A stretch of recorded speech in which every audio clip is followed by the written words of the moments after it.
Namoonni intarneetaa kaffaltii malatti itti fayyadamuu barbaaddan yeroo hundaafuu aappiileedhaan sheer godhuu fi akkasumas telegiraama kiyya jala deegtanii hordofuun isinirraa eegamaa. Yoo kallattiin osoo nurraa addaan hin citin yeroo tokko dhaabate akka tokko argannu dirqama telegiraama kiyya jala deemuu qabdanii dafeen aappiilee haaraa fi kaawwatti dhaabatan aappiilee dalagan achirratti sheersinii godha. Assalamu alaikum warahmatullahi wabarakatuh. Haramo api tim hatunal lead eega jedhu sinii qabadee dhufe api kana amma durallee sin garsiisin ture garuu haa ta'u malee dhaabatee ture. Amma jidduu kanatti haaromsamee rammoonni har'aa fi kalee akka ajaa'iba dalagaa jira. Aappiin kun warroonni isa hin buufanne qabuufadhaa itti fayyadamaa siniin jedha. Aappiin akka ajaa'iba dalagu jira. Shari'aa moobaayilii zayinii sawaa libaaraa akkasumas shari'aalee hedduu of keessatti hammatee itti fayyadamaa jira jechaadha.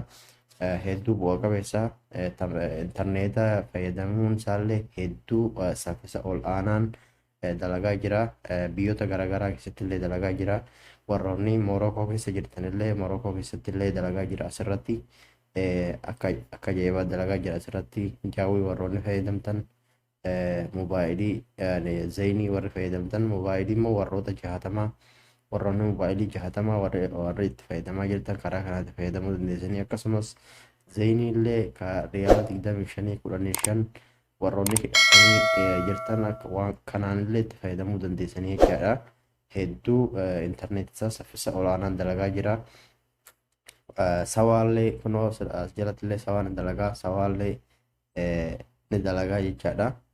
Garuu moobaayilii kan jahatamaa malee aappiilee hedduu irratti moobaayilii kan bilaashi dalagu argaa hin jiru jechaadha. Sawwaan ta'eefuu aappii kana gabbuufadhaa warri zayinii fi sawwaa jaawwii zayinii qabdan libaaraa akkasumas shari'aa yaaqoot warra qabdan itti fayyadamaa isiniin jedha.